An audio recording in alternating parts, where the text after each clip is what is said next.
We good? All right, we're ready to pod. Just thumbs up? All right, thumbs up from Nar. Welcome to Pod Save America. I'm Jon Favreau.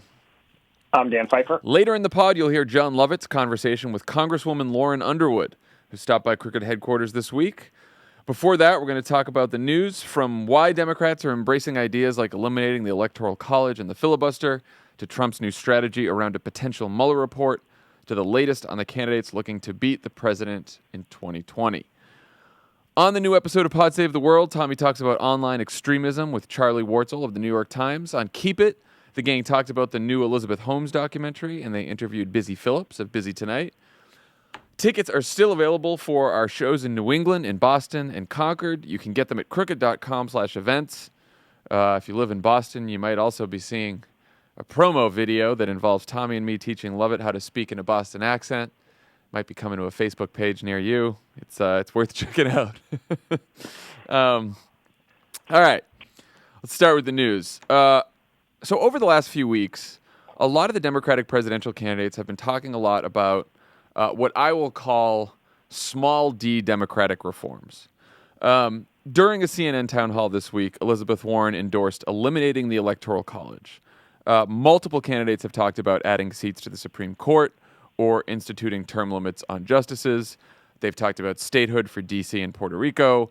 They've talked about getting rid of gerrymandering and making it easier to vote. And you might have heard me nag Cory Booker about getting rid of the filibuster in our interview this week. And he did change his position a little, saying he's not closed the door on it. Dan, why do you think a big discussion about these Democratic reforms is happening now in this campaign in a way that it hasn't in any other presidential campaign I can remember? And why is it so important? Why should people care about these seemingly unconnected set of proposals? I like that you call them small d Democratic reforms as opposed to Soros-funded socialist power grabs. Yeah, I thought, I'm a messaging guy, so. Yeah, good job. Good job. I think that this set of issues has risen to the top for a couple of reasons. One is there is sort of a homogeneity on policy issues where people are pretty close to each other on what they would do if they were president, and the area of distinction is how they would get those things done. And I think this discussion comes from the fact that both Trump's election and the behavior of Mitch McConnell and the Republicans, both before Trump's election and certainly after Trump's election, has shown that there are fundamental flaws in our political system, that the system itself is based on this notion that you would have two parties operating in equally good faith, trying to achieve different visions for the country, that you would have people who would be president or Senate leader who would put patriotism above, profit making or lining their own pockets, and that people would naturally abide by some set of good behavior. And we now know that's not true. We know that the Republican Party, both through Trump but also before Trump, have exploited the loopholes in the system to push forward a essentially plutocratic minority rule in this country. And something has to be done about it, because the system can't sustain a world in which the voices of the majority of Americans are diminished by a set of anti-democratic rules and laws in this country. I think that last point is key. I mean, we now have one political party that's established minority rules by maintaining a set of anti-democratic rules, laws, and institutions. The last two Republican presidents won elections without winning the popular vote. Republicans held on to the House of Representatives for so long because they get to draw congressional districts and basically pick their voters. Republicans have an advantage in the Senate because their voters, as polarization has continued, now live in rural, mostly sparsely populated states. Plus, in addition to that, there's a rule called the filibuster, which says that nothing can get past the Senate without 60 votes. So that is going to benefit the party that represents more states, especially more sparsely populated states. And between the two presidents who lost the popular vote and the Republican Senate leader who represents the population of Kentucky, those those three men were able to install 4 extremely conservative justices to the Supreme Court. That is the situation in our country right now, that one party, using a bunch of laws and institutions and rules, has established minority rule in a country. And so the majority of people in this country, when they go to vote, their voices are not being heard like they could because of all these other rules and institutions. And because, by the way, I mean, the thing that's really driving this is that as the way that the parties have sorted themselves over the last couple decades means that Democrats are increasingly living in densely populated urban areas, and Republicans are living in sparsely populated rural areas. And so the states that comprise those rural areas are having more power, and their politicians that they're electing having more power in Washington. And if this continues this way, and we do not do anything about it, it is extremely unlikely the Democrats will ever win 60 votes in the Senate, that we will ever be able to pass any kind of progressive majority. We could continue to see popular vote losers become the president of the United States, and we could continue for a generation to have a Supreme Court where no Democratic president and thus the voters that elected that Democratic president ever have a say in who their Supreme Court justice is. It's not great, Dan. Yeah, that's right. No, it's not great. And obviously we are biased. We are progressives. We want progressive policies to be the law of this country. That's all true. But I think we just have to take a step back and look at this through just a nonpartisan lens, which is what is better for democracy, that we hang on to these outdated, anachronistic, archaic norms that were written at a time in which we were 13 colonies and not a large country of 300-some million Americans, or we change the rules so that the actual majority of Americans get to have a say in their government. Because I can tell you that what will be deeply damaging to American democracy, as flawed as it has been in history, but as we know it, is if generations of a progressive majority are ruled by a conservative minority because of how the Supreme Court is constructed, because of the Electoral College, because of filibuster and how the Senate is done. And that is dangerous. And the argument should not be what is best for Democrats or Republicans.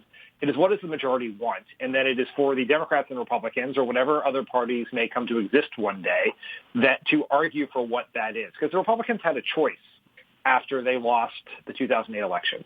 They could develop a set of policies that were broadly appealing, or they could change the rules to diminish the voices of the people who wanted progressive policies. And so they just, instead of trying to win the game, they changed the rules. And I think large swaths of the public and large swaths of Democratic elected officials in the Senate in particular are completely numb to what is happening in this country. They're completely numb to what is happening in this country, and that is deeply dangerous. Yeah, and look, the general thrust of American history has been towards reforms, constitutional amendments, and laws that give more people more of a voice in this country. That is, there was one point where we didn't have people directly elect the president. And so the electors and the Electoral College elected the president. Then we changed that so people have a choice to people can vote directly for the president. We used to have a situation where people couldn't directly vote for senators, right? And so and then not to mention, amendments to the Constitution that protected voting rights, that gave citizenship to everyone, that gave women suffrage, that gave African American suffrage and equal rights, right? Like every reform and law, or at least the general sweep of them, has been towards the general direction of giving more people more of a voice. And I think that if Democrats argue that, that's what we have to keep in mind. You're absolutely right. It's not about giving one party an advantage over the other. If we have a system where the majority of the people in this country are represented adequately, and those people are Republicans, but because Republicans have policies that more people like, then fine. But that's not what's happening right now, Yeah, it's the exact opposite. So the question is, do voters care about these reforms? And if not, how do we make them care? They probably don't care, at least with the same level of passion that we apparently care about it. But I think the reason that you were why do you care about it so much? Cory Booker, and that we have raised this a bunch of times, and I talked to Pete Buttigieg about it, and Tommy talked to Elizabeth Warren, and the reason we raised this, I think, is because we have a certain perspective, which is we all sat in that White House and tried to figure out how we take the things that Barack Obama ran on and a significant majority of Americans voted for, and turn that into actual policy. How do you deliver on those campaign promises? And I think this discussion around the filibuster, the Electoral College, what you do in the Supreme Court, is it's a proxy for a more important question. It's what is your theory of change? How are you going to succeed where others have failed? How are you going to take these promises and turn them into policy? And I think voters care probably about that larger question and are interested in that larger question more so than the sort of the details of how you get there. But it's like, why are you going to be different? Why are you going to be able to enact change that others have failed? And I think that is something that voters do care about. And look, and I was saying this to Cory Booker, right? Like, what's driving anger, disgust with politics, cynicism, apathy, people turning away from the political system is gridlock in Washington. The fact that Washington never seems to get anything done. This was true when Barack Obama started his race in 2007. We saw it throughout his presidency. We have seen it recently. We saw it in 2016. Like, people are angry that nothing ever seems to get done. Pundits treat that like people are upset that everyone's yelling at each other and there's no bipartisanship. I think people care even less about bipartisanship than they do. They just want action from Washington. They want to see that the people they're electing are actually solving their problems. And my concern is if a Democrat gets elected in 2020 and it turns out that all of the big promises they made on the campaign trail were just promises because they don't have an actual plan to get them passed, that will deepen people's cynicism and lead to more Republican governance and more people like Trump, more demagogues, more populists. Like, our job in this election, and if a Democrat wins, is to prove that a Democratic president, a Democratic Congress, and Democrats in general can actually bring about the change that they talked about on the campaign trail. To me, like, that's even more important than your policy agenda for the reason that you said. Everyone's policy agenda is pretty progressive. There's differences. Some are a little more moderate than others, but generally they're all moving in the right direction. The difference is what's your theory for how you're going to get that passed? And that's why, like, people talk about how, new and ambitious Elizabeth Warren's policy ideas are. I think what makes her even more fit to lead is her embrace of these democratic reforms. And she's been a leader in the field in embracing a lot of these. Pete Buttigieg has embraced a lot of them as well. We've heard Jay Inslee, Beto O'Rourke, like, some of these people are really embracing these reforms, and that to me is a really good sign. And I think more candidates will. Like, I think a lot of them. Kamala Harris said she was interested in abolishing the Electoral College as well, which was great. So I think a lot more of them will be catching on to this. I thought what was most interesting about Elizabeth Warren's most interesting answer of this entire campaign has been when she was asked what bill she would do first, right? Because theoretically, you have the most political capital immediately after you're inaugurated. The first bill you take up is the one you have the most likelihood to succeed on, right? So that is prioritization is a really important question. It's one that we've all been asking people in the 2020 interviews we've done. And Elizabeth Warren's answer was not Wall Street reform. It was not her child care policy or Medicare for all. It was her anti-corruption legislation. And her argument was that everything else would be easier if you could reduce the influence of special interests in Congress by passing that bill. It's really smart. And that is a theory of change, right? That is a very well thought out theory of how you go about passing your agenda. And I think that is the standard that Democratic voters, whether they're in Iowa or New Hampshire or any of the other states that people are going to come to, should push them on that. It's not just what you're going to do, it's how are you going to get it done. Yeah. Because you can have the best policy agenda in the world. It can be the exact thing I want, but if you have no concept or no actual theory of how to get it done with an understanding of the moment we're in and who the opposition is, because you got to understand that in this world with this Republican Party, bolstered by a propaganda operation like Fox News, funded by billionaires like the Kochs, that it is a fucking war to keep the lights on, let alone to transform the economy into a green economy or to move large portions of the population to Medicare. It is not as simple as going down the hall to talk to Mitch McConnell or having more people over for drinks or playing golf with Kevin McCarthy or someone. Right. It is like you have to have a theory, and voters should push people on that because someone who can get something done is incredibly important here. Yeah, and look, I think a lot of voters either don't know about these reforms, don't think about them that much, but when you poll them, people have been in favor, majorities have been in favor of doing away with the Electoral College since the late 80s, according to polls. I looked this up, but I saw like only one poll about the filibuster. There was a narrow plurality that wanted to get rid of the filibuster. I'm sure most people don't know what the fuck the filibuster is. So I think the field and all of us would benefit from a lot more polling on these issues, and hopefully that will happen over the course of this race. Let's talk a little bit about the media reaction to this, which is as dumb as you might imagine. Headline in NPR: Democratic candidates embrace the risk of radical ideas. They got, governor of the D.C. Green Room, Ed Rendell, in that piece saying Democrats will lose to Trump if they embrace these reforms.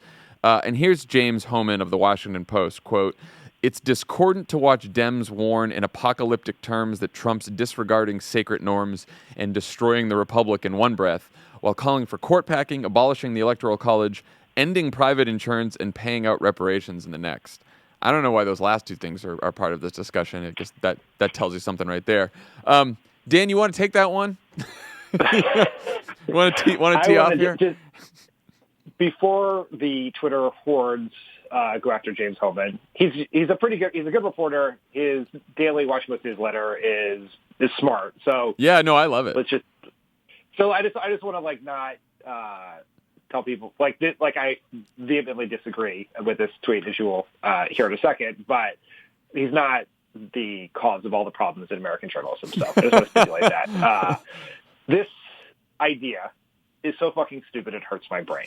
The argument is that the Democrats are responding to unconstitutional power grabs from the Republicans by using constitutional processes to ensure that more people's voices are heard. That's right. They're undertaking a crazy idea to make it so that the person who gets the most votes wins the election. What the fuck are we talking about? Right. The Democrats are not proposing stealing any Supreme Court seats. They're proposing passing laws to be signed by presidents, passing constitutional amendments to be ratified by state legislatures. And then to put in the same bucket under radical power grabs, taking power away from the insurance industry so that more people could have access to affordable, quality health care is bananas. It is just this desire, this fucking tractor beam of asinine conventional wisdom pulling people into a both sides argument when there are not two sides of the argument. There is one side. There is the right side. It is the fact that the Republicans have disregarded every norm, every bit of their constitutional duty to protect Trump, to hoard power, to benefit billionaires and Wall Street, et cetera. And all Democrats want to do is fix the problems that this period in American history have revealed in the U.S. political system. Right. And also every norm that Donald Trump has broken, including possibly some laws, has been about anti-majoritarian, anti-democratic, authoritarian moves, right? Calling the press the enemy of the people, trying to, selling access and influence to your White House by, letting foreign leaders stay in your hotels and pocketing the money and having members at Mar-a-Lago pitch you on policy, right? Every norm he is breaking is about consolidating power, is about less democracy, And so it's there's a complete, and he's breaking the norms. Like you said, we're just asking to pass some laws.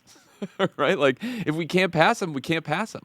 Or we're trying to ask for some constitutional amendments, which will be also, pretty hard to pass. But we're just asking about them. We're not saying let's elect our president and then have that president declare a national emergency, say, to pass a bunch of legislation. We're not proposing that. It's wild. The whole conversation is wild. And just as you're talking about selling access, I think I would just like to note a story that should be the biggest story in America, which is that the woman running the sex trafficking ring in Florida that ensnared Bob Kraft is a Mar-a-Lago member selling access to Chinese officials as part of an influence peddling scam through Trump's privately held club. Just completely under the radar. Like, that is like textbook scandal, and we're too busy having a national conversation about the George Conway and John McCain and everything else. But Dan, the Democratic response to that is to move more people onto Medicare. Extreme. It's extreme. Radicals. Hashtag radical. So the question is there any political risk here for Democrats potentially? Trump clearly sensed some sort of opportunity when he tweeted the following this week, quote, "The Democrats are getting very, in parentheses, strange," sorry, in quotation marks, strange. They now want to change the voting age to 16, abolish the Electoral College, and increase significantly the number of Supreme Court justices. Actually, you've got to win at the ballot box. I mean, he didn't actually win the majority of the people at the ballot box, but that's neither here nor there. How do we avoid that trap, Dan? It's not avoidable. Yes, there is political risk. There is political risk in getting out of bed in the morning. And the question is, how do you manage that risk? And I do think it's important that if Democrats are going to propose these reforms, that they are specific about what they mean. Right? I think there's been some, it's early in the campaign, but, a lot of people are like, yeah, let's open the door to court packing, or let's open the door to filibuster reform, whatever else. So let's say what that means. Like when we had Pete Buttigieg on, he didn't outline what his specific proposal on court packing was, but he floated an idea that probably makes a lot of sense to people by having a larger Supreme Court where some members of the members have to be selected on a bipartisan basis. Right. So I think if you're going to do it, you have to be specific about it, because that makes it harder for Trump and the Republicans to demagogue it. But ultimately what he wants to do is scare the public, because any election involving an incumbent is a contest between frustration with the status quo and fear of change.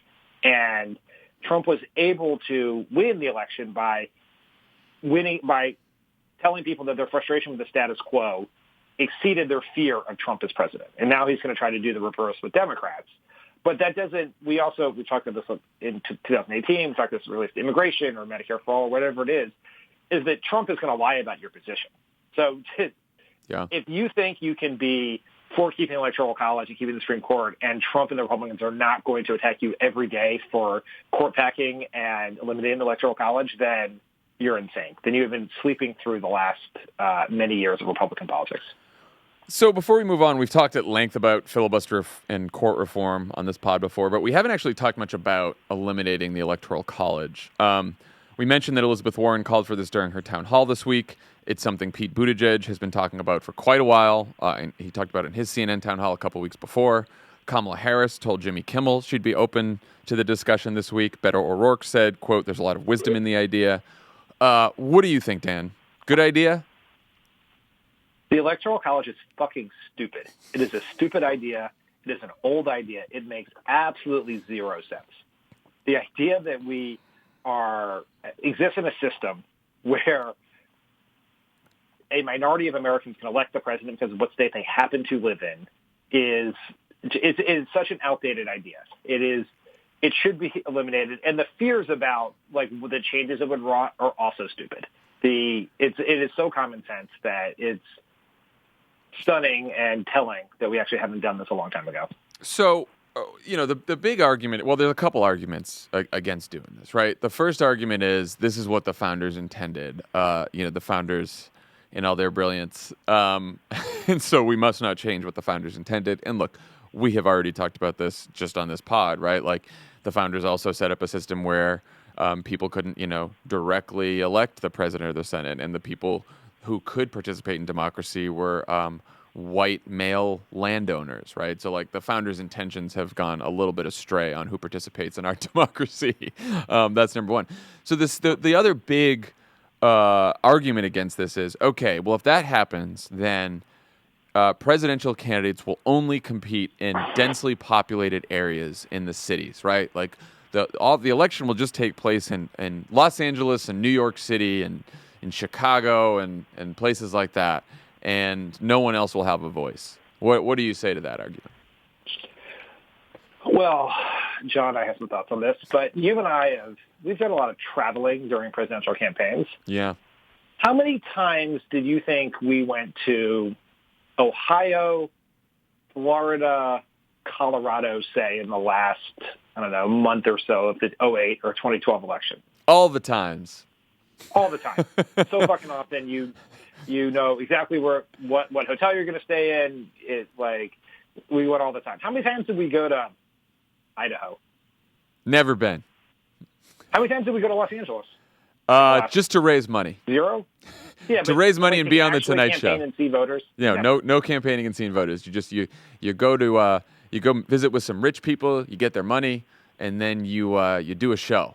Like Pod Save America. If you're in LA, everyone, please come do Pod Save America. Exactly. We want to change the Electoral College, so more people will be here to do Pod Save America.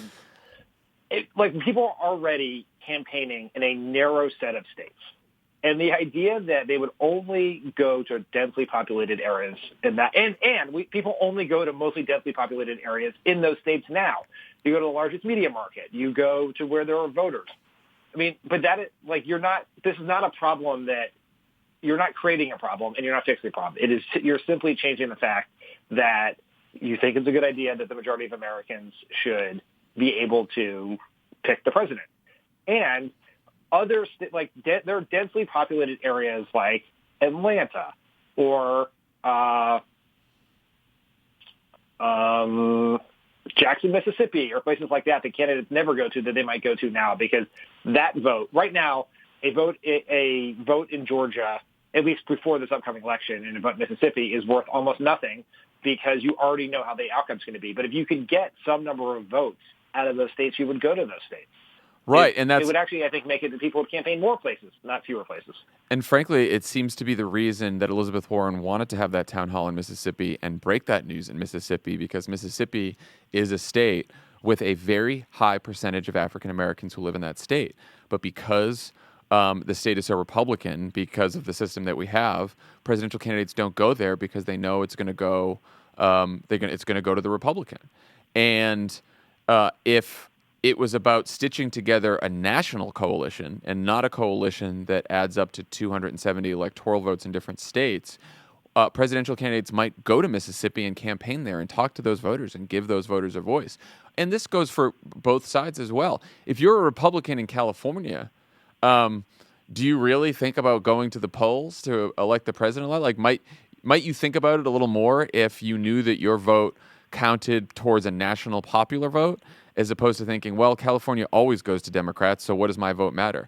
I grew up in Massachusetts, and then I lived in D.C., and then I lived in Chicago, and now I live in Los Angeles, right? Like, I have never lived in a place where my vote for president, where I thought that my vote for president would really make much of a difference, because I lived in deep blue states all the time. Think of what would be on everyone's mind about voting, knowing that your vote could add to a national popular vote tally that would then directly elect the president of the United States. Think of the strategies that would change on behalf of the presidential campaigns, where they would go, the different coalitions they would try to assemble, the different states they would try to go to. And also the idea that you can't just campaign in the cities. Beto O'Rourke campaigned in Texas. Do you think he spent all his time in Austin, Dallas, Houston, and San Antonio? He did not. Do you think Stacey Abrams spent all of her time in Atlanta? She did not. She organized a lot of people in rural areas. Do you think Andrew Gillum spent all his time in the population centers in Florida? He did not, right? Like, these progressive candidates who were running in some of these very red states in 2018, they actually went around those states to try to assemble a coalition beyond just the population centers.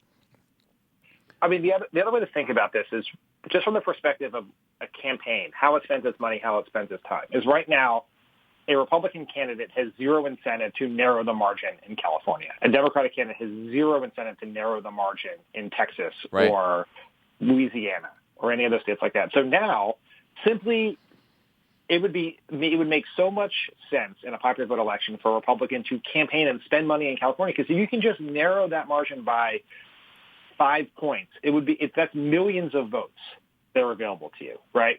If you narrow the margin in Texas for a Democrat from 9, even if you lose a state, you narrow it from, I think, the 7 or 9 that Hillary lost to 3, That's millions of votes into your tally. And so there is actually not really, other than this clinging to this idea of 13 separate colonies, there really is not a legitimate argument for the Electoral College. Just from a pure what is good for the country, how candidates would spend their time, how candidates would spend their money, what would increase voter participation in this country. All of the arguments push towards eliminating the Electoral College. Just, one last stat here. 94% of the 2016 presidential campaign events were in 12 states. 24 states plus the District of Columbia got 0 campaign visits in 2016. 24 states.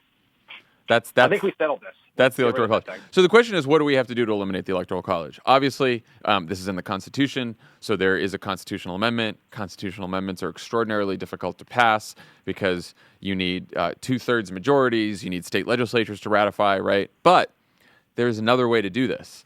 It is something called the National Popular Vote Interstate Compact. This is how it works. Individual states change their own laws so that they award their electoral votes to the winner of the national popular vote. And the compact doesn't take effect until states representing 270 electoral votes opt in and pass these laws. Once they do, the winner of the national popular vote would be guaranteed a pool of 270 electoral votes from the states that are part of the compact. This week, Colorado just passed the law to make themselves part of the compact, which brings the total electoral votes right now in the compact to 181. New Mexico, Delaware, Nevada, Maine, and Oregon could all be next. They have Democratic governors who've been on record as supporting this. We won Democratic majorities in some of these states in 2018. And so if these states pass the compact as well, it brings it to 206 electoral votes, which is just 64 votes short of ending the Electoral College. So this is actually something that could pass without a constitutional amendment. Pretty exciting. Yeah, we now we need to get some of those solidly red states to do the same thing. Yeah, I need some of the big states here. Need some of the big states and some of the red states. I think those last 64 votes will be pretty difficult, but who knows? Who knows? Yeah. Can I do one addendum to our norms discussion that I think? Sure. I don't want there to be confusion because in the beginning, you mentioned the things people are talking about, including D.C. and Puerto Rico becoming states. Right. And sometimes when we say this, it leads to some confusion of what our actual position is on this, which is that D.C. should become a state. That should be one of the first things that a new Democratic president and Democratic majority does. But Puerto Rico should decide its own future. If it wants to become a state, Congress should do that. If it wants to become independent, they should do that. If they want another option, they should do that. Just sometimes we hear from people who think we're using the people of Puerto Rico as a political pawn here, and we're not. We think Puerto Rico should pick its path, and then the U.S. government should do that. D.C. has indicated it wants statehood. It should have statehood. It should become a state. Again, it fits with our larger theme here. More democracy. People get to choose. If people want to choose that they become a state, great. If they don't want to, that's okay too. Just give more people a voice in our democracy. That's what we're saying. All right. Let's talk about the investigation of the president. I don't know if you've noticed, Dan, but Trump has been acting up a bit lately. He's a little unwell. He continued his feud with deceased Senator John McCain, complaining he didn't receive a thank you for giving him the kind of funeral he wanted. I don't even know where to begin on that one. He lashed out at White House senior advisor Kellyanne Conway's husband, George, and he attacked Robert Mueller himself, saying, quote, "I know that he's conflicted, and I know that his best friend is Comey, who's a bad cop." He also complained that even though he had one of the, quote, "greatest elections of all time in the history of this country," now Mueller gets to write the report when no one voted for him. Dan, do these seem like the deranged musings of an innocent man? They certainly do not seem like the musings of someone who is feeling very centered and comfortable in their personal situation. Yeah, it's not great. This is I know we never want to ascribe strategy to the things Trump is doing, because his strategy is to watch Fox News and then immediately say or tweet the thing that is most. That's it. That's the strategy. Most, fires the synapses of his very addled brain. But we are all talking about the Conways and their marriage and what it means that Trump did this and this feud with John McCain. And my personal opinion on both of those stories, including the John McCain story, is I do not give a shit. Yeah. We all knew a long time ago that Trump was an asshole. That is part of his brand. He is advertised as assholery for years. We don't have to talk about it anymore. It's gross that he attacks McCain. I don't give two shits about the Conways either way. But let's move on and talk about the most important thing, which is the fact that the president is involved in multiple criminal enterprises and a massive amount of corruption. And, like, somewhere in there is a message and a strategy. It's just pretty fucking hard to find. So, well, it is hard to find because the House voted last week 420 to nothing on a resolution demanding that Mueller's work be made public upon completion. Lindsey Graham then blocked a similar resolution in the Senate. He actually asked to amend it to include the appointment of a new special counsel to look into Hillary's emails. I shit you not. But then Trump has said, quote, and he said this again yesterday, let it come out, let the people see it. That's up to the attorney general. So what do you think's going on there? Does Trump really want people to see the Mueller report? And when will we see the Mueller report? I don't know whether we'll see it or not. We've had long conversations with Marcy Wheeler and others about how it could become public one day, regardless of what Attorney General Barr decides. But Trump also swore up and down that he would be more than happy to testify or be interviewed by Mueller. And he did not do those things. And so there is zero connection between what he says and what he does. And there is no question that all of those Republican House members who voted that way will find a way to twist themselves into some sort of pretzel logic that will allow them to justify that vote and justify defending the Trump Justice Department for not releasing the report. Right. Well, so we get a preview of how Republicans are likely to spin this report from the Associated Press, which ran a story this week that said the following, quote, Trump and his allies are starting to see Mueller's investigation as something potentially very different, a political opportunity. With Robert Mueller's findings expected any day, the president has grown increasingly confident the report will produce what he insisted all along. No clear evidence of a conspiracy between Russia and his 2016 campaign, and Trump and his advisors are considering how to weaponize those possible findings for the 2020 race, according to current and former White House officials and presidential confidants who spoke on condition of anonymity. Dan, is being investigated for multiple felonies and watching some of your closest aides go to jail actually good for Trump? Imagine the editorial meeting on the table of the Associated Press where they're like, wow, we've written so many stories about why the criminal investigation into the president is bad for the president. What if we wrote a story about how it's good for the president? We do have some sourcing among his advisors. It's like a sports radio hot take that burns. It's so stupid. It's not. There's no world in which it's good for the president. It's also shitty journalism because you're just transcribing the spin without any level of scrutiny to that spin. Right. The fact that the president is having a fucking meltdown over the last few days suggests that maybe he's not so confident that this report will be good for him. And the fact that his allies, Republicans in Congress, and his wholly owned propaganda network are out shitting all over Mueller in this report suggests that maybe they're not so confident this is a good thing. Because if they thought this thing was going to, A, be a political winner, and B, be a political winner by declaring his innocence, then they would not be undermining the legitimacy of said report. So it's an insane spin, and it's sort of embarrassing to have transcribed that with zero scrutiny. But I will say, I expect that the media, the mainstream media, or at least much of the media, has set this bar so high now where if, Robert Mueller doesn't come out and say this man must be impeached, or if he doesn't indict Don Jr. or Jared Kushner or anyone else, then they'll say, or if there's not as we've always talked about, the recording of the phone call between Donald Trump and Vladimir Putin where they say, hey, let's collude, then somehow this whole thing is going to be this big disappointment, a problem for Democrats, a win for Donald Trump. And you can imagine all those analysis pieces getting written. You can imagine cable news running crazy with this.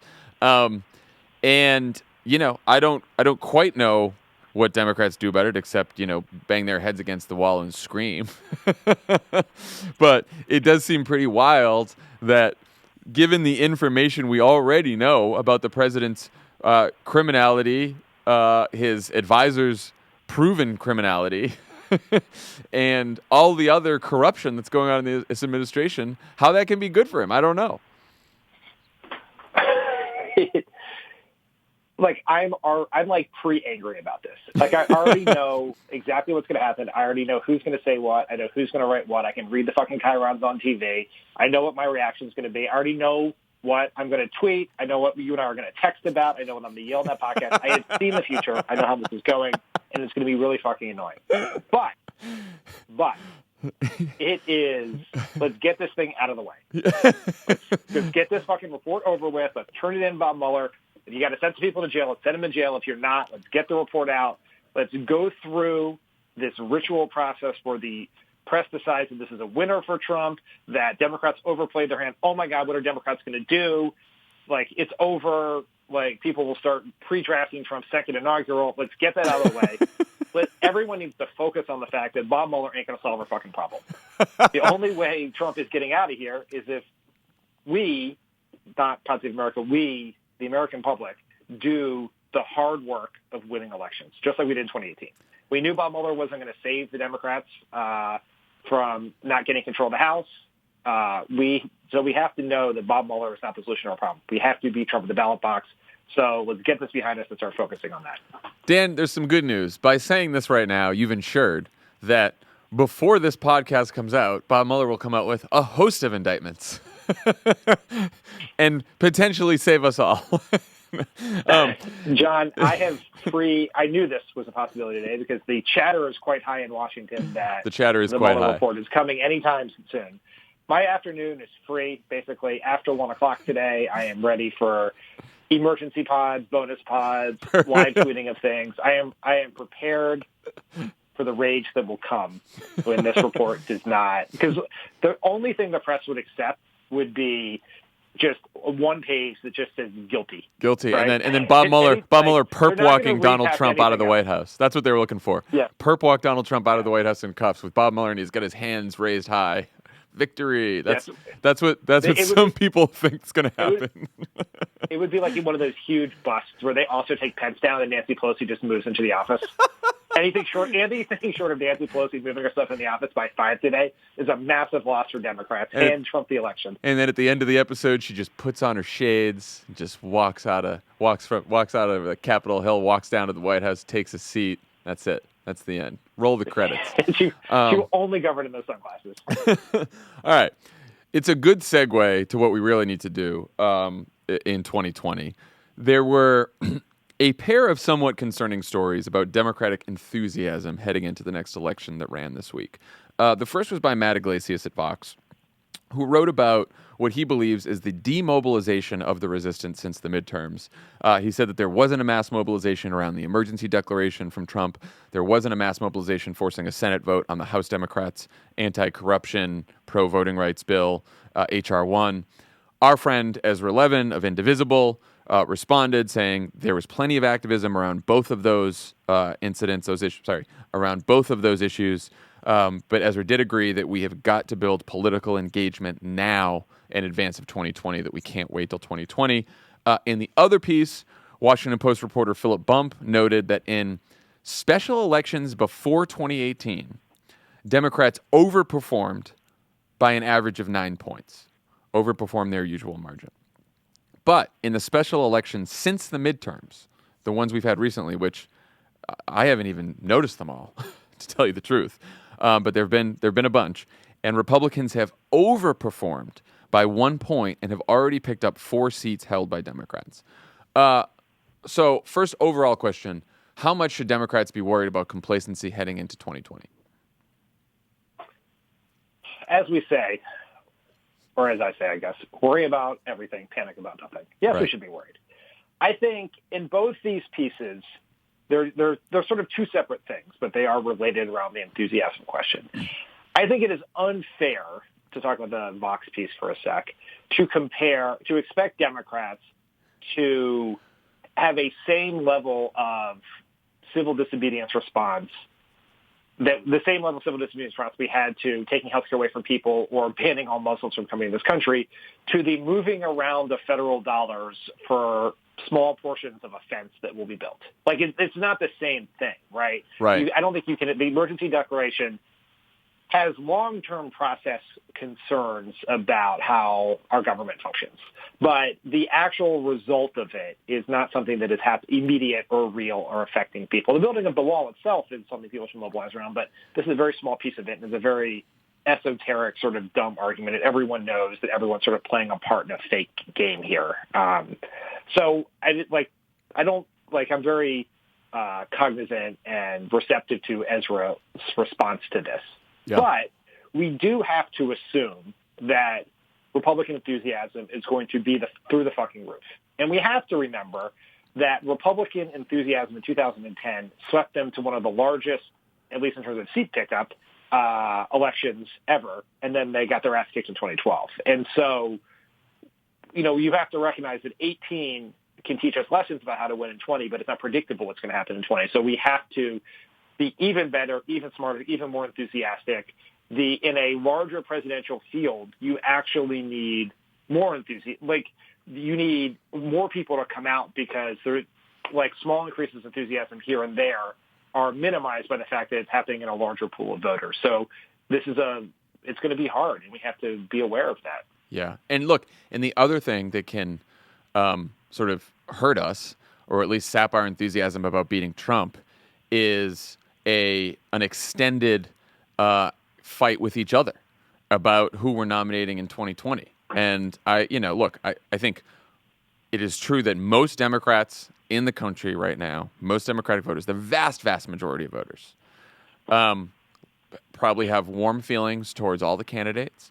Most of them don't know all the candidates. They've heard Bernie's name and Biden's name, and then probably after those two, Elizabeth Warren. But they don't know a lot of the other candidates that well yet. And, they like them all, and they're not really paying close attention yet. But a lot of Democratic activists and writers and journalists and people on Twitter are already paying way too much attention to the race, us included, all the time, reading about 2020. And the early sniping among Democrats about the field already is causing me a little concern, I have to say, over the last couple weeks. And, I'm a huge fan, as you know, of saying Twitter is not real life, so it's not causing great concern yet. But I also know that reporters now report off Twitter, and then they create media narratives, and the media narratives eventually bleed out into the public. And my worry is that my new worry here is that worry about everything, panic about nothing, is that when this race gets heated up, there will be just a lot of angst in this party. And I will say this, it's great that it's not coming from the candidates and campaigns themselves right now. They are being good to each other. They are being respectful of each other. They are acting exactly how they should. But a lot of other people are not. And it's quite annoying. It's annoying, and we'll have to see whether it's impactful. The length of the Democratic Party primary does not concern me on its face. Yeah. Obviously, the tenor does, right? If we get into this world where it's either my person or no one, then that's going to be that state. We need every vote. There is no world we cannot afford a single someone who voted for someone in a Democratic primary to then vote for a third party candidate or sit out because they're pissed about the outcome. The tenor is what matters, right? We can, and particularly when people are focused on winning, you can put these, you can put aside those problems, right?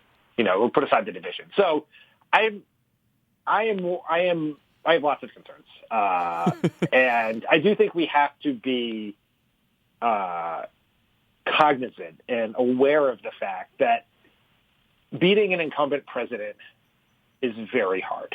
Yeah.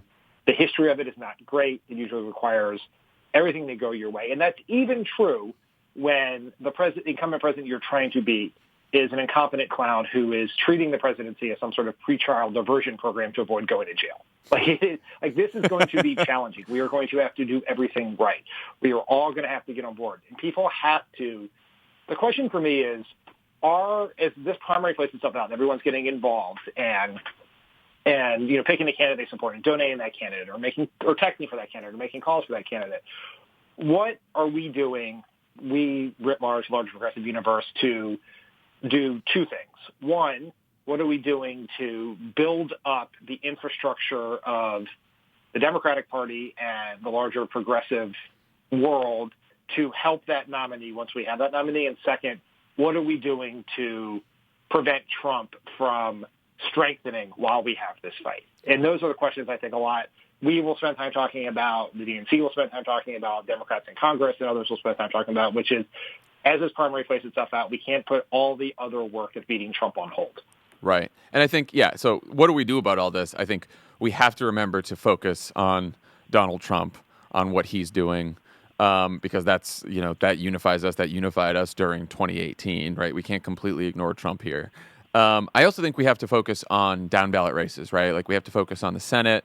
It's going to be huge to try to take the Senate back. That's going to be a big, big goal in 2018. I think, by the way, we also have to focus on keeping the House.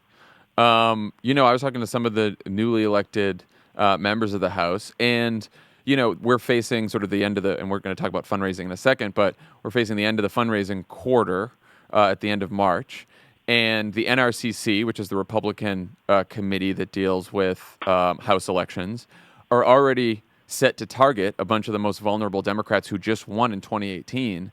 And those Democrats need to raise money. And it was easier for them to raise money in 2018 because the focus was on the House. And it is harder to do so now in 2020 with everyone focused on the presidential election. So I would tell everyone, if you go to the Cook Political Report, they have 16 House seats held by Democrats that they have in toss-up, that they will be toss-up seats in 2020. And I would think about giving some of those candidates some money, especially in advance of the end of the March deadline, because that's when the Republicans will think, okay, who's got a lot of money on the Democratic side, who doesn't, and the people who don't, maybe we'll target them and we'll run really good candidates and spend a lot of money in that district. And, it is not going to be easy keeping the House. It is not going to be easy winning the Senate back. And we need to make sure, and that's to say nothing of the state legislatures and governor's mansions that we could flip in 2020 as well, or the ones that we need to hold on to. So I think it's really important for everyone to focus on the party as a whole and making sure we build a progressive majority in 2020, and that goes beyond the presidency. Yes, all those things play together, right? If you're the Democrats in these toss-up seats, many of which are in the quote-unquote swing states, if they have money to run good campaigns, that's going to benefit the presidential election, right? If whoever our Democratic nominee is or let's take whoever the Democratic nominee is in Arizona or Iowa or North Carolina, if they have money to run real races and really organize that state starting now, then that will benefit the presidential. If the presidential candidate is strong and well-funded, that will benefit down ballot, because we have to be aware of how hard it is going to be to hold on to some of these House seats and how much work it's going to take.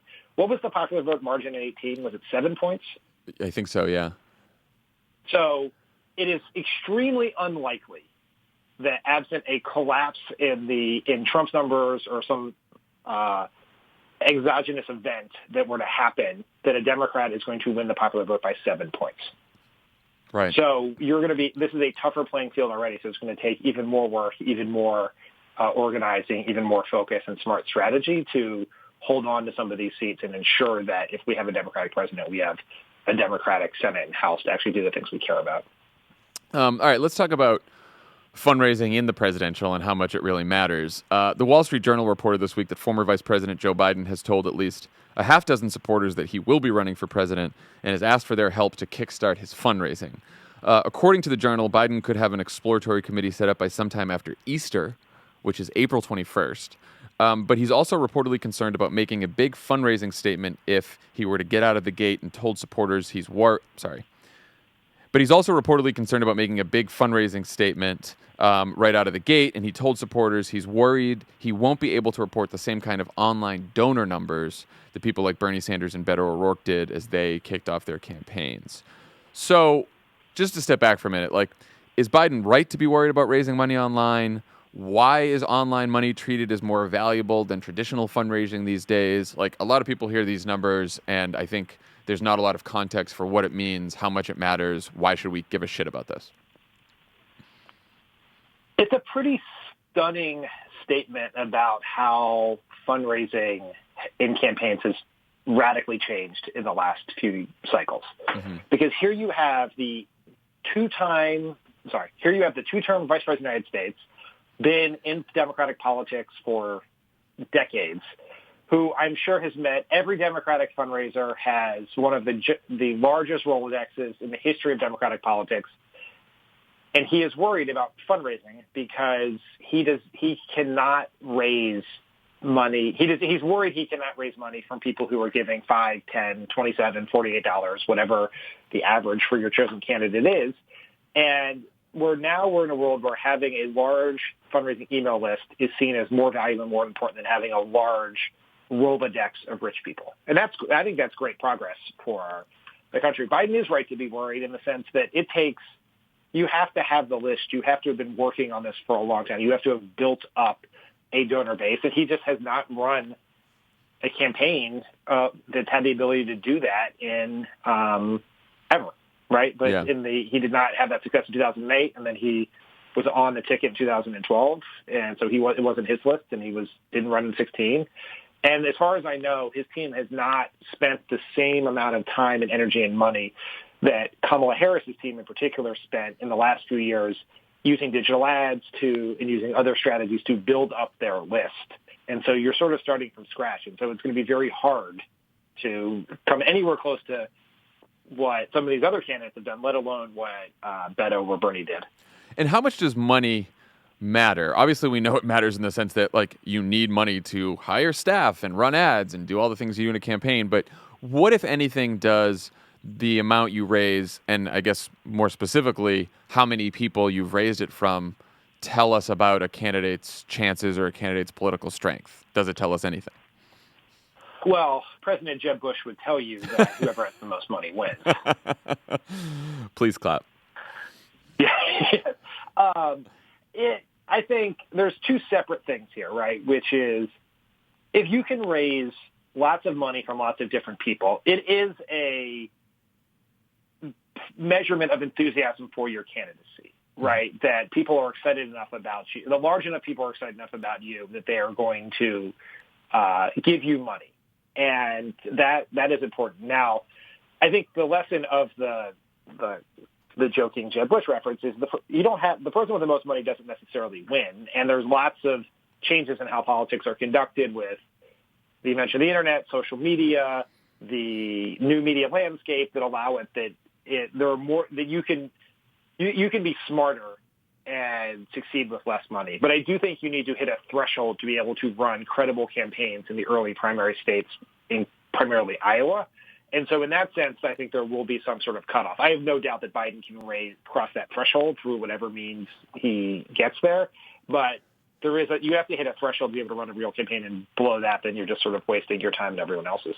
Yeah, I mean, the leaders on how many donors they have right now are Bernie and then Beto and then Kamala, and it does show. And they have, they can show that they have these small dollar donors in all 50 states, right? And that means that at least their initial support has breadth to it, right? Like, we don't know how much depth it has, but it has breadth. There's like a lot of different people that are contributing to their campaigns, and so I think it's like one early measure for those candidates to say, look, we have pretty widespread support outside our donor lists, outside our home states.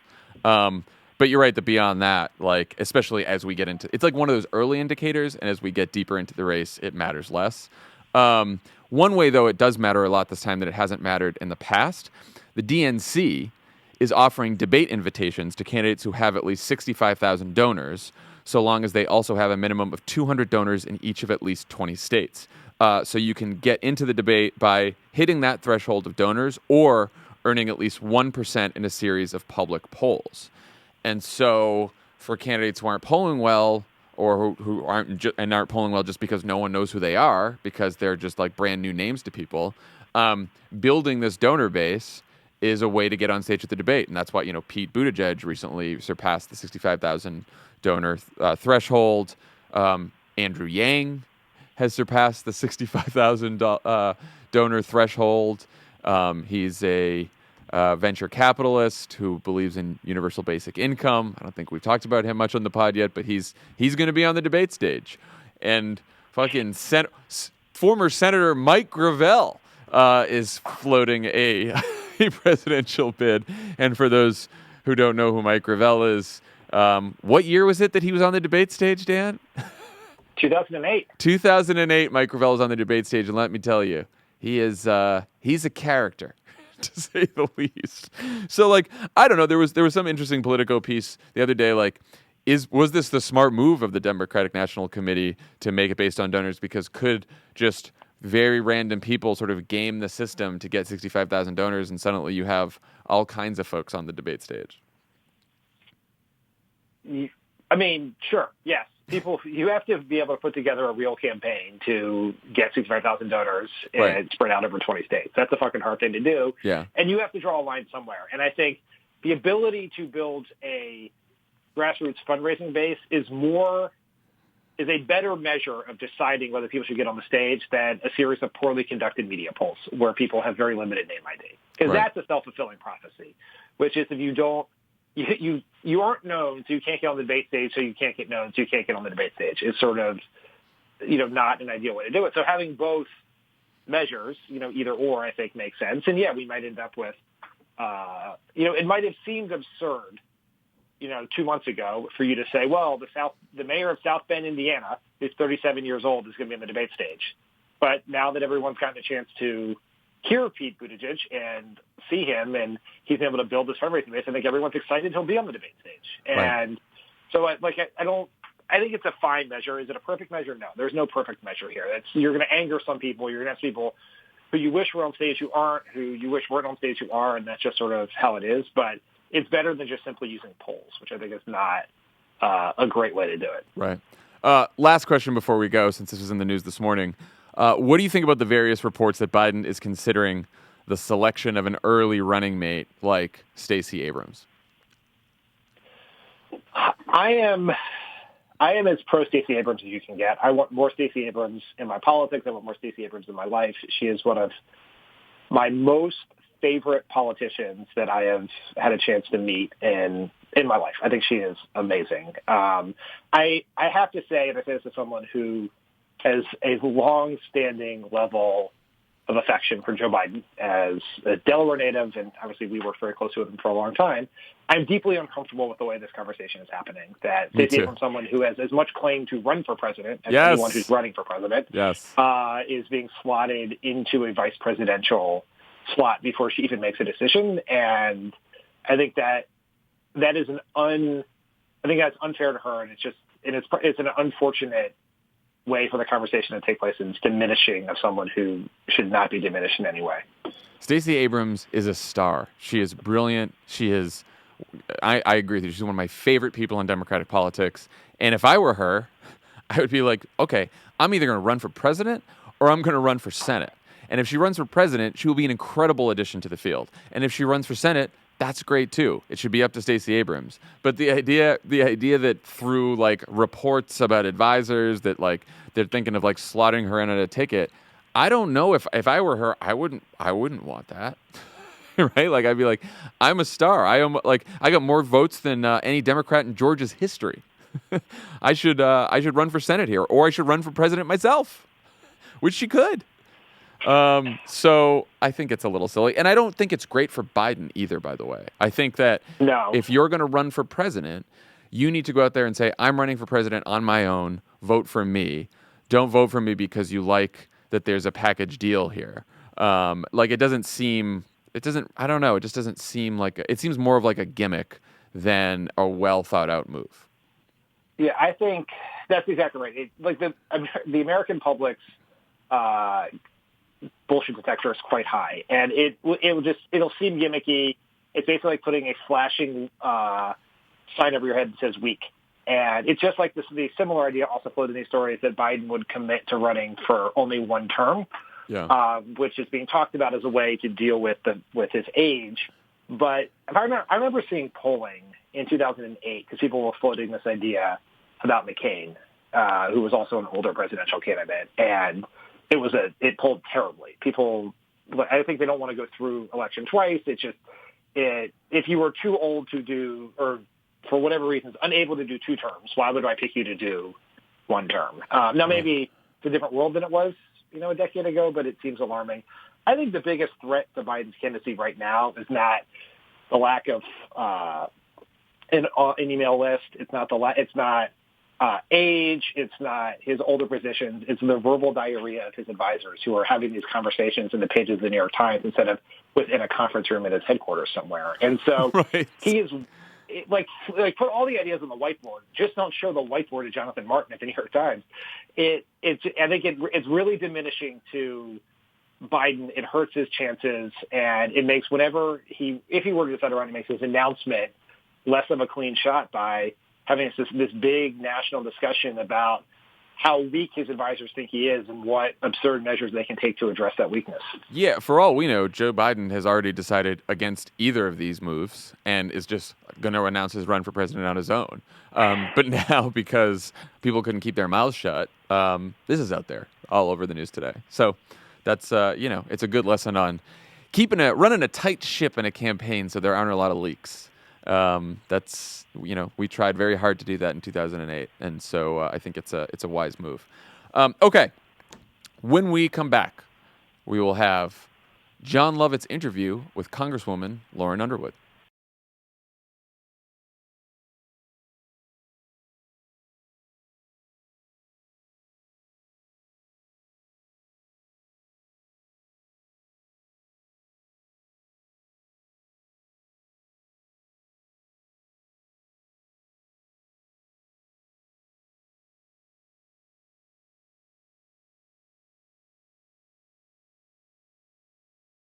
Ever elected to Congress, Congresswoman Lauren Underwood, welcome to Pod Save America. Thank you. So glad to be here. So good to have you. So this is the first time we've gotten a chance to speak with you since you won last year. You started your work in Congress. What's been the biggest surprise so far about the job? Well, I think the biggest surprise is honestly the pace of the work. There's such a reputation of, gridlock and dysfunction. And I feel like we are just moving at a clip, getting things done. And the way that we have to sort of divide our attention. I'm on 3 committees. I do education and labor. And on that committee, we actually do healthcare stuff, too, Veterans Affairs and Homeland Security. And then, there might be a bill on the floor about Yemen, or there might be a bill on the floor about, H.R. 1 and anti-corruption or whatever. And so we're just keeping all these different balls in the air and just getting it done. Imagine how busy it would be if there wasn't gridlock. Right. I mean, the Senate is completely dysfunctional. Yeah. And, I think our Constitution did not contemplate having a chamber that did not want to be separate and co-equal, right? And it's part of the legislature. And so we need to make some changes over there. And that's why elections are so important and each vote counts. But for now, I'm excited about the progress we're making in the House. So you're the youngest African-American woman ever elected to Congress.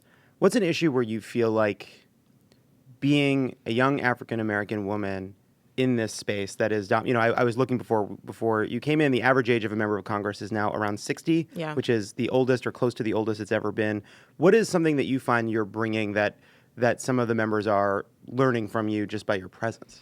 Well, I'll say that I certainly approach problems differently. And during orientation, we had a training. For the first time, they had us do a sexual harassment and assault training for members. And I sat in that training. It was inadequate. And I was just like, God, it needs to be better. And so started looking at what policies were in place and realized, yikes, this place was set up to support these bad actors and enable them to, have sexual misconduct in the workplace. And so I was not sworn in yet and submitted some amendments to the rules package that we would vote on the first day. They were accepted by the Rules Committee, and they passed on our first day in office, saying that members could not use non-disclosure agreements to prevent witnesses or victims from coming forward with information, and saying that members of Congress couldn't have sexual relationships with committee staffers. And, that kind of thing had been long-standing accepted practice in this workplace, but would never fly in any other workplace around the country. And so I think that it takes a millennial woman of color to come in and say, not okay, and find a creative way to get it done. Have you found that there are some of your older colleagues that kind of feel a bit flummoxed by this sort of, there is a phalanx of young people who have come in and they don't seem to really care about the way it used to be done. That's right. Do you find that they're surprised, caught off guard, some of the sort of like old guard members of both parties? 100%. I think that some people feel a little threatened. They've learned how to thrive in the dysfunction. And so now we're finally back in the majority. Folks have their gavels or they have their little fiefdom. And here comes this new crew of freshmen who are now a quarter of the caucus. Yeah. The new members are a quarter of the Congress, and nothing can pass if we're not on board. And that just immediately is disruptive. And so I think that some people were surprised. And I've sort of felt that maybe kept us at a distance. But it's up to me to build relationships and build bridges and to get to know people for individuals, because I'm not a threat to my colleague. What we are, though, is going to say that, we put people first. And we're here to serve. And it doesn't matter if you're a Democrat or a Republican, right? Because there's corruption across the board sometimes. And not afraid to call it out, not afraid to stand up and say no, and not afraid to lead by example. Have you had to show any older members how to use their phones? No, but I've done a few selfies and selfies on the floor, and you would be surprised the number of people who are interested in that. You're not supposed to take pictures on the floor, obviously, of the house, but this is what we do. So you're from a district that Donald Trump won in 2016. Yeah. And the swing on the congressional vote was tremendous, right? Yeah. The person you defeated by around, I think, 5 points. That's right. Had won his previous race by 20 points. That's right. Something like that. There have been these pieces coming out of Washington, coming out of the coverage of the presidential cycle, covering some of the debates about the Green New Deal, about Medicare for all, and about this question around Democrats moving to the left. Okay. Now, you were asked this there was a story about this in Politico that asked a bunch of members from districts that were flipped from Trump winning to a Democrat taking the seat about whether or not that is hurting you in your district. You basically said that's not the questions you're getting. But do you feel like this conversation is one that matters inside of your district? Are people talking about socialism? Are people talking about the Green New Deal? Do you get some questions or skepticism from voters when you're back home? I get questions about climate change. I get questions about healthcare affordability. What are we going to do to lower the price of insulin? We get questions about affording higher education and making college, reasonably priced so that people aren't having hundreds of thousands of dollars in debt. I don't get questions necessarily about hashtag Green New Deal or, what kind of label are you, right? I'm a Democrat. People know I'm a Democrat. Yeah. And so it's not framed in that way. And so what I encourage my colleagues to do is to be prepared to have conversations that regular middle-class families understand, and it's grounded in reality in their lives, right? There's a lot of aspirational goals, and that's great. And I think bold ideas are wonderful. But I think that we have a tremendous responsibility to the people that elected us to make sure that we engage in a two-way conversation. And if we're up having a conversation and debating around these aspirational goals that may not happen for another 25 or 50 years, right, that long-range planning is important. It really is. But the people in my community are literally struggling with $2,500 a month for their kids' insulin. And that's a problem in their day-to-day life, literally struggling because they can't have sick leave to take care of their son because their job doesn't offer it, right? These concrete issues that may not be the bold ideas that make headlines, but certainly make a real impact in people's lives. So, it seems like there's this divide, right? There are those who are saying, well, sure, we need to address those issues right now, but we need to set a goal for where we're A, aiming towards in the long run, and B, to pull the debate in the left, right? That if we are talking about only preserving the Affordable Care Act and Republicans are talking about repealing the Affordable Care Act, we're not talking about where we want to get to. Sure. So Congresswoman Pramila Jayapal has introduced a Medicare for All bill. You have not yet signed on to it. You've talked more about stabilizing the Affordable Care Act. How do you feel about this debate over Medicare for All, and do you believe that's the goal we should be aiming towards? So I believe healthcare is a human right. And that's been foundational to my nursing practice. I'm a nurse, been a nurse for 10 plus years. And I think that absolutely in 2019, we should not have tens of millions of people in this country that don't have access to health care, don't have health insurance. And so, yes, heard about Medicare for All. When I talk to people in my community and I say, well, what do you mean by that?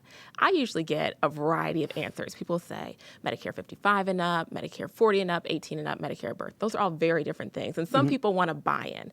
Well, I know just based on our healthcare system, right, each of those have different timelines for implementation. It would transform our healthcare system or not. And I think that the details matter when it comes to healthcare, right? We saw with the Affordable Care Act that people might have supported the broad idea, but the way that it was implemented created winners and losers. And we want, as we think about transforming our healthcare system moving forward, to make sure that we design it in a way where folks come out ahead. And one of the concerns that I have from my district is just we're not sure how much it costs and how we would pay for it. And so until I get that information, I'm not co-signing the bill. But I do think it's a great goal. And I think that a lot of people are really energized and excited about the idea of expanding healthcare coverage. And that's where we need to be moving as a country. So you are someone that has this nursing experience, this policy-making experience at the local level and also at the national level. You have a kind of, there are a few people that could say that they've been a nurse, worked on a Medicaid plan at the local level, that they've been in the Obama administration as Obamacare was being implemented. It sounds to me that you are more concerned about the transition than a lot of people are right now. I mean, you got to remember, a year ago, 2 years ago, our healthcare was under attack. So those of us that were on Obamacare, and I'm one of them, I have a pre-existing condition. For people like us, we did not have certainty that our plans would even be offered through the end of 2017. We did not have certainty that if we were trying to plan a procedure that we would even have coverage. And so I think there's a lot of people, millions of people in this country who felt threatened, and not having a stable environment for their health care is one that creates a lot of uncertainty, and they were looking to their elected officials to say, who's going to have our back for this basic need? Healthcare. And so I think that the Medicare for All debate has been framed as an either or, ACA or Medicare for All. And I think that that is fundamentally flawed. We should be able to do both. We should be able to fix the healthcare system that we have right now and ensure that people like me and millions of other Americans, right, over hundreds of millions of Americans have pre-existing conditions, and we need to make sure that they have their coverage. Make sure. While we have this very important policy debate that has now gotten to kitchen tables, right? Like all across the country, people are talking about, what should our healthcare system look like? And that's great. But we haven't settled on that final plan, that final policy, that conclusion. We are in this idea-generating phase right now. And so let's let the process play out. But I think that we can fix our system. But letting that process play out, do you have a position on, do you believe in the end most people should end up with a Medicare-like plan? Or do you think that private insurance has a valuable role to play for people that currently have it and like their private insurance? I think that we should be creating an opportunity to cover more people. Okay. And right now we have tens of millions of people who don't have health care coverage, many of whom live in states where they chose not to expand Medicaid. And so we can look at expansion opportunities in a way that is fully consistent with existing laws, but offers people a pathway to coverage. I don't think that we should necessarily say that, your private policy that you enjoy and it works for your family is wrong, is flawed, it should go away tomorrow. Right? And some ideas say that, and I don't support those policies. But I do think that, we need to have an upfront conversation in this country about the amount of money we spend on healthcare throughout the lifespan, how we pay for it, and what kind of quality care are we getting in return. We have all sorts of people who are going into the hospital, coming out with infections, leaving the system in worse shape than they entered, and certainly for the amount of money we spend, we should be able to provide higher quality care.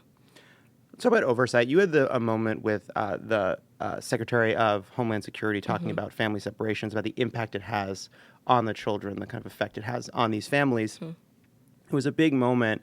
There's this question now about the kind of oversight Democrats are doing, questions around impeachment. Are you worried about Democratic overreach, whatever that means? Or do you think that that's a silly Washington thing? You know, we came from an environment with the Republican-controlled Congress that didn't want to do any oversight. They didn't want to ask any questions, any kind of critical questions of what the Trump administration was doing. And so, you know, I'm on 3 committees where we have, I think, robust oversight agendas, and that's part of the Article 1 responsibility of the Congress. And we had a Congress in the 115th that just ignored that responsibility. So I don't think it's overreach. I think that these are really important questions. We had Kirstjen Nielsen come in and I asked her about the family separation policy, and she was not prepared to provide candid answers. And that's unacceptable, right? And I think that we are making a good faith effort to do oversight in an orderly way. Let's bring the secretary in and ask her to be upfront and honest before we go and have subpoenas or before we go and make this a really difficult working environment for all involved, right? We should be able to just, as colleagues, share information. And it should not be a surprise. I worked in the executive branch for many years during the Affordable Care Act, and the Congress cared how we were implementing that program. Were we doing it in accordance with legislative intent? And how was it going to change our healthcare system? I also worked on the Flint water crisis. And those lawmakers from Michigan and around the country would bring us in the Obama administration and say, what are you doing? And how are you helping these people? And that kind of oversight posture is critically important to a well-functioning democracy.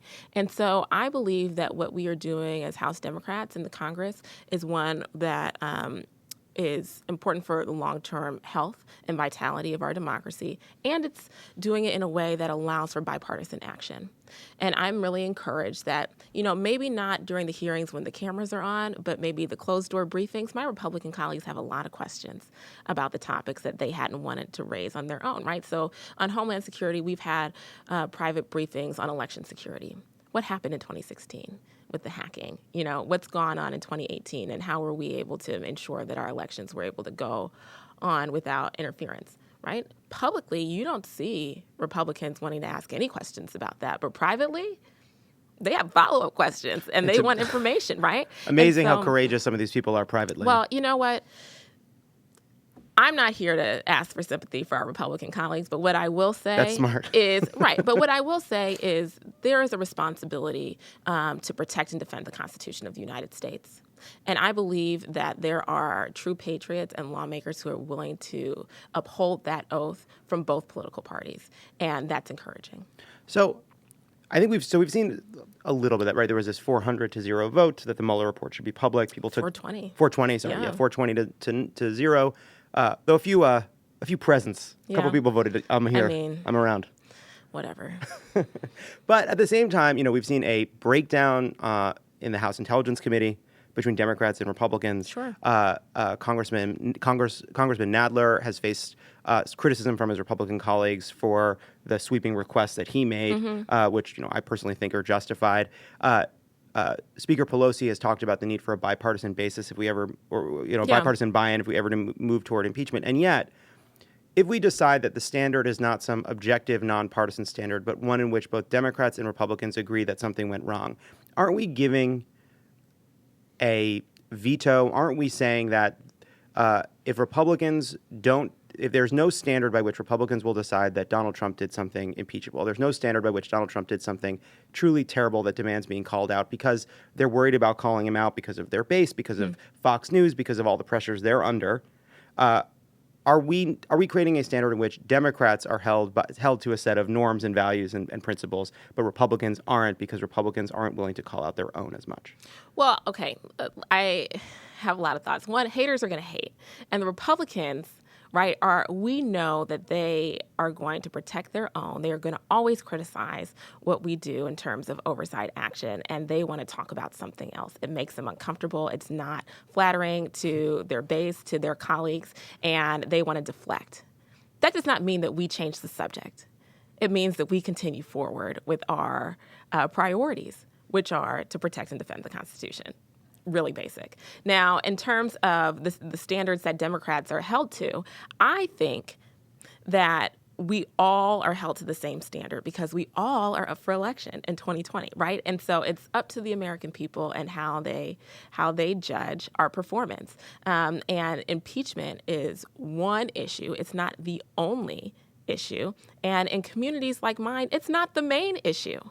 It's really not. And so when I heard the speaker's comments about impeachment needing to be bipartisan, I saw that as a tactical assessment, right? If we receive information that suggests that there are, such high crimes where impeachment is warranted, we literally will need Republican votes in order for it to move forward. That's not some kind of, theoretical, let's all skip and hold hands and walk down the yellow brick road together. That is like literally, that's how you move something through the Senate. The Senate. Yeah, you need bipartisan support. And we saw that the House came out ahead of the Senate on the emergency declaration and the joint resolution. We were able to get some bipartisan support in the House. We saw there was bipartisan support in the Senate, and we'll see next week when we go back with this veto override how many people are willing to be courageous. But the key is there's going to need to be bipartisan action. Doesn't mean that the standards are different. It's just tactically where we are. Well, that would suggest then that even if there is a majority in the House made up of Democrats who believe Donald Trump has committed impeachable offenses, she might not pursue it if she didn't believe there was bipartisan support for it in the Senate, even though we have the power to impeach him without those Republican votes. You'd have to ask her. Okay. Fine. Sorry. We'll ask her. Yeah, you Fine. should. I think she'd love to come on. I mean, I was hoping you would, spitball with me, but... Well, okay. What do I think might happen? Yeah. I think that whatever information moves forward, it will be done in the most transparent way. Because what we were talking about is so critical to the future of our democracy that it will not be provided in some closed-door classified briefing just to the members of Congress. This is going to be a national conversation, and all policymakers are going to feel pressure to act. Okay. And so that's encouraging, right? We talk about transparency and sunshine rules, and we talk about how, we want to lead in a way that is inclusive and reflects the values of our communities. And this is the test. Okay.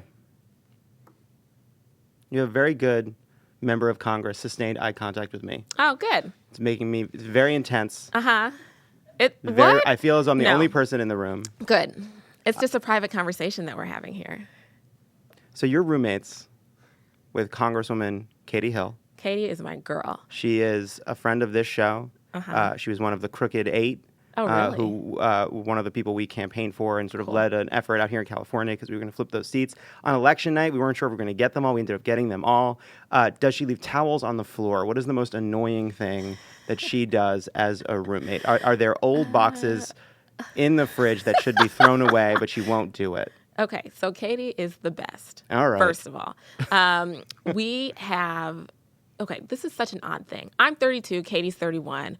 We are regular people that were living our normal lives, cared about our country, and decided to step up and run during this chaos and confusion. I hope that this buildup is leading to a pretty good day. I'm going to tell you the truth. Okay. And it is so... This is an odd thing, being a member of Congress. It's weird, it's fun, it's challenging, and I get to go through it every day with a real friend in Katie Hill.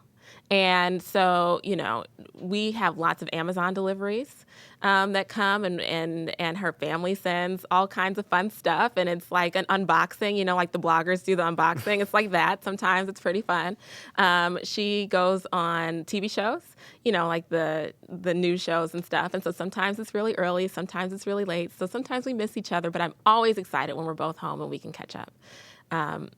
I would hope that everyone can have a friend and support person like I found in Katie Hill, and I'm grateful to be able to serve with her in the Congress. That is such a moving answer. Does she leave We don't share a dishes bathroom. in the sink? We don't share a bathroom. You're dodging the Congresswoman. Listen, there's no dirt. This is the kind of politics that people are sick of. Are all right? they? They're sick of this. You're dodging the question. All right. Does she not throw away her chopsticks if you have sushi? If she left little things of soy sauce when you order takeout? Uh-huh. I need some dirt. Okay, some dirt. Well, we don't eat that much in the apartment. Okay. And she listens to her podcasts on speaker. That's brutal. And so I am always very well informed of what's going on because I hear her news of the day. All right. I guess we can count that That is a frustrating thing for a roommate to do. It's not frustrating. It's just, I am hearing from news outlets that I would not have otherwise picked myself. Now you just turned it into a compliment. Unbelievable. I understand how you won this Trump-friendly district. Well, you know with what? this kind of smooth operation. No, that is not how we won. We showed up in people's living rooms and their soybean fields and their cul-de-sacs, and we talked. And you know what? I invite everybody to come. The 14th District of Illinois is a beautiful place. It's half suburban. It's half rural. We have these wonderful women. I call them Pat and Barb and Sue and Marge because they are the real ladies of the 14th. And they will sit, I'm telling you, they will sit and have a wonderful conversation with you. They will tell you all about their families and their concerns and what we need to do about climate change and how we can lower drug prices. And then they will offer you some cookies and some tea, and then they will ask you all about your life. And you'll be like, but I have these talking points. And they'll be like, no, tell me about your life in California. What are you doing? How's your family? And you won't want to leave. And she uses coasters whenever she's using the coffee table. Absolutely. And you need to take your shoes off and coming into her living room. Okay. Okay. Congresswoman Lauren Underwood, thank you so much for being here. Oh, well, thank you. This is so fun. This was fun. And you know what? I hope that everybody takes some pride in the work that we're doing in the Congress. We work for you, the American people. And so be in touch with us, right? Like, I love seeing the comments online on Facebook and Twitter and Instagram. I love people stopping at the airport or on the train or whatever. And that kind of dialogue is important. For so long, we, millennials, have not had elected representatives in the Congress. And for the first time in the Democratic side, we have a whole little caucus.